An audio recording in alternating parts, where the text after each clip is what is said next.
You've probably driven past places like this your entire life.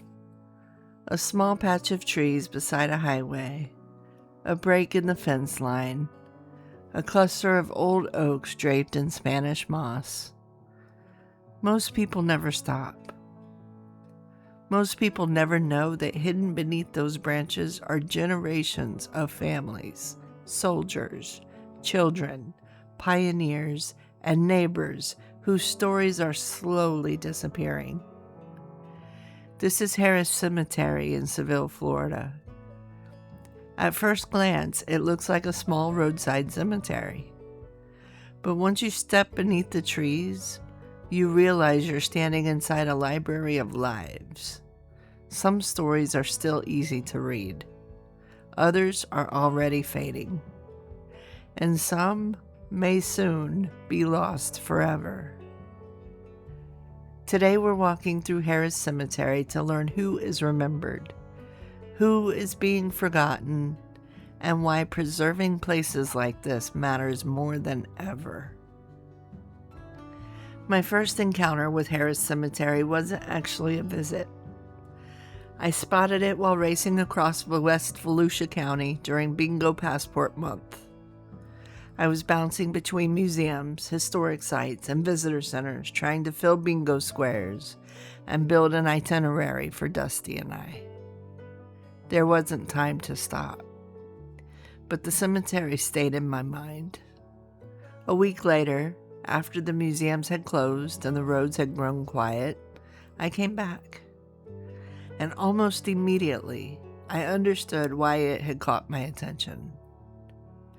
Harris Cemetery sits just south of Seville, a community established during Florida's railroad boom in the late 19th century.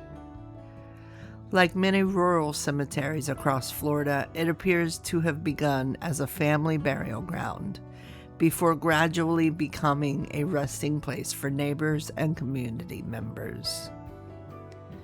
The Harris name appears again and again throughout the cemetery. Samuel Harris Jr., Missouri Harris, Tink Harris, Julia Harris. Generation after generation connected to the same piece of land. These stones tell the story of families who helped shape this part of Volusia County. People who farmed here, worked here, raised children here, built lives here. Today, their cemetery remains one of the few visible reminders that they were ever here at all. As you move deeper into the cemetery, something changes. The newer markers are easier to read. The names remain clear. The dates are visible. But further away, the stones begin to lean. Letters soften. Edges crumble. Roots creep closer. The cemetery slowly transforms from preserved memory into fragile memory. And that's where the reality of places like Harris Cemetery begins to reveal itself. History isn't lost all at once. It disappears a little at a time. One cracked stone, one unreadable inscription, one forgotten family, one generation that never comes back. Walking among the graves, I found myself reading every marker I could find, documenting every name, taking photographs, trying to preserve whatever remained, because once the stone is gone, sometimes the story goes with it. One of the most powerful lessons in any cemetery is that not every story received the same amount of space. Some people have large monuments. Others have simple markers. Some have only a name. And some barely have that. Among the graves are children whose lives ended before they had a chance to leave much of a mark on the world. Lottie Jean Beach, only 2 years old. Her marker identifies her simply as the daughter of Mr. and Mrs. E.R. Beach. Nearby rests a grave marked only as Baby Bennett. No dates, no details. Just enough information to tell us a child existed. Not enough to tell us who they were. The heartbreak is impossible to miss.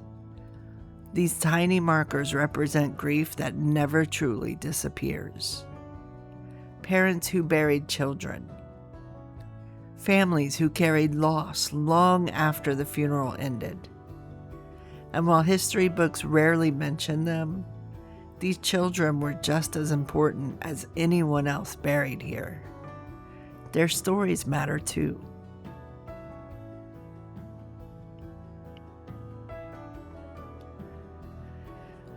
As they continued walking, another reality became impossible to ignore. Nature is winning. Trees and brush are growing dangerously close to several graves. Roots are pushing against markers. Branches cast shadows over stones already difficult to find. Some monuments are partially hidden. Others are visibly damaged. Nobody intentionally set out to erase these stories. Time simply keeps moving. That's often how forgotten history disappears. Not through malice, through neglect, through distance, through the simple fact that fewer people remain who remember. And when nobody remembers, preservation becomes harder.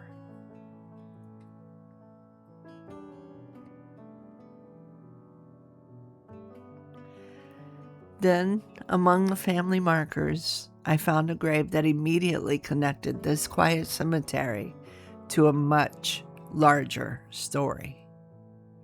Stephen Harris, Company F, 7th Florida Infantry, Confederate States Army, a Civil War veteran.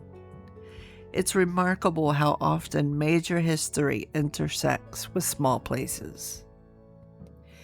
We tend to think about wars through famous battles and national leaders, but history happened through ordinary people, farmers, laborers, fathers, neighbors, people who returned home after the war and continued living their lives.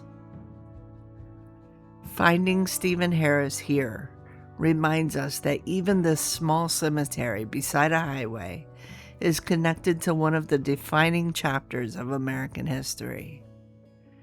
The same is true for later generations. World War II veteran Alfred S. Knowles rests here. Vietnam veteran Bobby Green Ford Jr. rests here. Different wars, different generations, same community, same soil. This is the point where Harris Cemetery stopped feeling like a research project and started feeling personal. I remember walking from stone to stone, becoming increasingly frustrated. Not at the cemetery, not at the families, at the realization that some of these stories were literally disappearing in front of me. A tree root doesn't know it's damaging history. A vine doesn't know it's covering someone's name. But standing there, watching nature slowly reclaim the cemetery, I felt an urgency to document everything I could. Every grave, every inscription, every fragment of a story. Because someone should remember. Even if all we know is a name. Even if all we know is a date. Even if all we know is that they lived. Places like Harris Cemetery challenge the way we think about history. We often celebrate the famous, the powerful, the people who left behind buildings, monuments, and books. But most people never leave those things behind. Most people leave behind families, memories, photographs, stories, and eventually a headstone. If history only remembers the famous, then we miss most of the human experience. The true story of Florida isn't just governors, railroads, and developers. It's also farmers, children, veterans, mothers, neighbors, people buried beneath oak trees beside roads most travelers never notice. The good news is that people still care. Volunteers continue documenting cemeteries. Researchers continue preserving records. Organizations like Find a Grave and US Gen Web help keep names alive long after stones begin to fail. And every visitor who stops, reads a marker, takes a photograph, or shares a story becomes part of that preservation effort. The challenge is that time never stops. Every year brings more weather, more growth, more fading inscriptions. The stories survive only if someone chooses to remember them. Have you ever discovered a forgotten cemetery or a hidden historic site in your area? I'd love to hear about it. Share it in the comments below. And if you enjoy exploring overlooked places and preserving forgotten stories, consider subscribing to Travel Made Personal. Every view, comment, and share helps us continue documenting the places history almost left behind.